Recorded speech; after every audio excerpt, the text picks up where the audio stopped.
Sir, आपको पता होगा कि ये एरिया इंदौर का सबसे पॉपुलर एरिया है और यहाँ सबसे महंगा घर 3 करोड़ का है, जिसमें आपको 50% पहले ही जमा करना होगा। सेल्स वुमन की ये बात सुनते ही शिवाई ने कहा, तो क्या, जो भी है मैं खरीदूंगा, मुझे घर दिखाओ। मुंह बनाते हुए सेल्स वुमन ने शिवाई को देखा और बोला, सर, आप पक्का घर लेना चाहते हैं ना? क्योंकि हम बहुत कम लोगों को यहां एंटरटेन करते हैं। लेकिन शिवाई ने बिना डरे कहा, आपको लगता है हम यहां टाइम पास करने आए हैं? आप हमें दिखा दो, हम अभी ले लेंगे।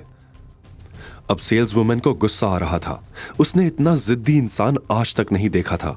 वो सोचने लगी कि क्या बहाना बनाकर शिवाई को ऑफिस से बाहर निकाले, और ये चीज अवंतिका ने उसकी आंखों में देख ली थी।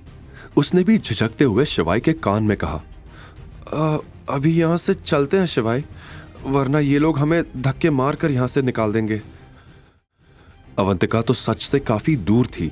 शिवाई ने उसे बस एक नजर देखा और वो कुछ कहने ही जा रहा था कि उसी समय पीछे से एक तेज चिल्लाने की आवाज आई।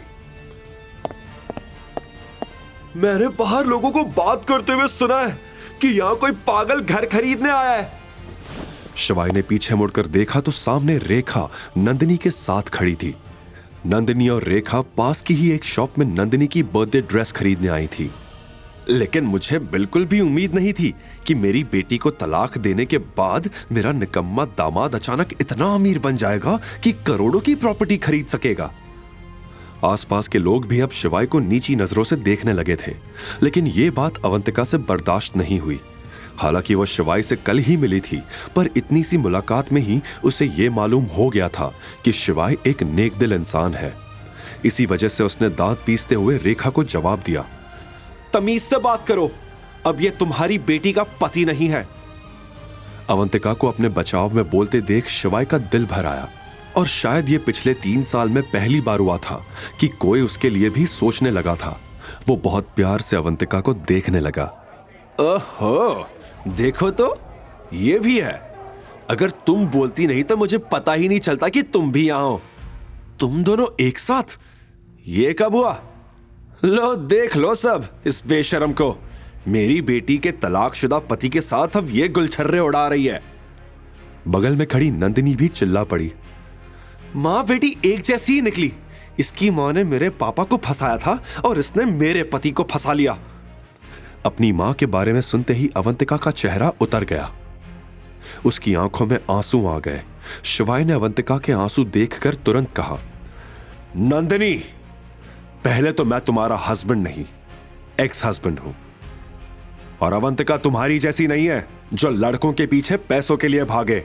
मुझे तो तुम माँ बेटी की हरकतों से लगता है कि अवंतिका की माँ नहीं, बल्कि आप दोनों बेशर्म हो।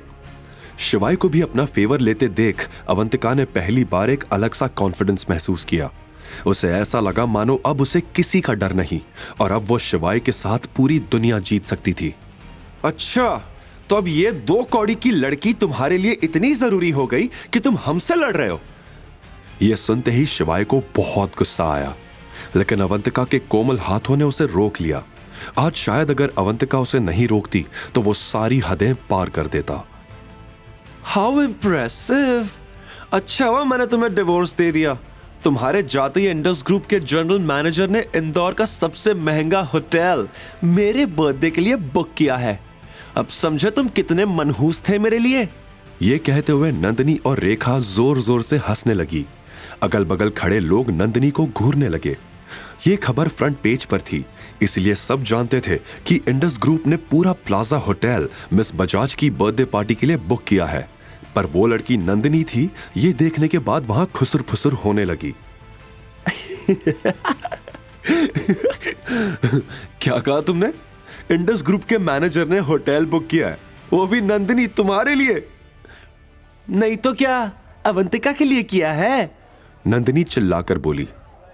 शिवाई ने दिनेश को अवंतिका के लिए प्लाजा होटल बुक करने के लिए कहा था, जो हो भी गया था। लेकिन शिवाई ने दिनेश से यह भी कहा था कि ऐसा कंफ्यूजन पैदा करे जिससे नंदिनी और रेखा को लगे कि यह पार्टी नंदिनी के लिए रखी गई है।